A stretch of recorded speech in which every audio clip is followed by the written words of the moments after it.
High court తీర్పు తర్వాత కాళేశ్వరం గట్టు మీద పొలిటికల్ ప్రకంపనలు మొదలయ్యాయి. గేట్లు బద్దలయ్యేలా పొలిటికల్ వరద పారుతోంది. కోర్టు తీర్పును స్వాగతిస్తూ ప్రభుత్వంపై అటాక్ మొదలుపెట్టింది బీఆర్ఎస్. ఇప్పటికైనా తీరు మార్చుకోవాలంటూ గులాబీ పార్టీ డిమాండ్ చేస్తోంది.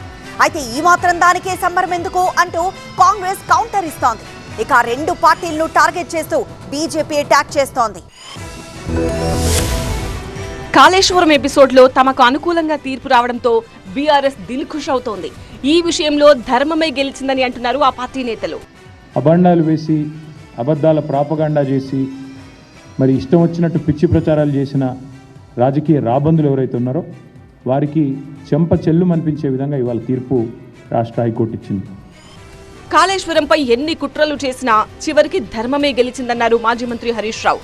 కాళేశ్వరంపై సీఎం తప్పుడు ప్రచారం చేశారని అన్నారు. ఇప్పటికైనా రెండు పిల్లర్లను రిపేర్ చేయాలని డిమాండ్ చేశారు. మీరు ఇంకా అవే చిల్లర రాజకీయాలు చేస్తే మీకు మళ్ళీ తగిన బుద్ధి తప్పకుండా న్యాయస్థానాలు చెప్తాయి.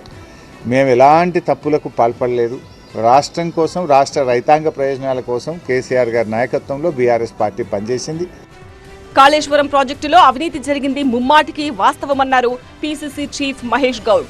కాళేశ్వరంపై హైకోర్టు తీర్పు బీఆర్ఎస్ నేతలకు క్లీన్ చిట్ కాదన్నారు. కాస్త ఆలస్యమైన ఈ కేసులో దోషులందరికీ శిక్ష పడడం ఖాయమన్నారు మహేష్ గౌడ్. సిబిఐ విచారణకు ఈ తీర్పు ఏమాత్రం అడ్డంకి కాదన్నారు. ఇవాళ హైకోర్టు ఇచ్చిన తీర్పు ఒక టెంపరీ రిలీఫ్గా ఉండొచ్చు, వాళ్ళు జైలుకి వెళ్ళడం కొద్ది రోజులు కాలయాపన కావచ్చు, కానీ దోషులు ఎవరు కూడా రక్షించుకునేటువంటి పరిస్థితి ఉండదనే మాట రాష్ట్ర ప్రజలు తెలుసుకోవాల్సిన అవసరం ఉన్నది. కాంగ్రెస్ బీఆర్ఎస్ మధ్య బంధం లేకపోతే విచారణ జరిపి చర్యలు ఎందుకు తీసుకోవడం లేదని బీజేపీ ప్రశ్నిస్తోంది. కాళేశ్వరంపై పూర్తి స్థాయి సిబిఐ దర్యాప్తు కోరుతూ కేంద్రానికి ఎందుకు లేఖ రాయడం లేదని ప్రశ్నిస్తున్నారు బీజేపీ నేతలు.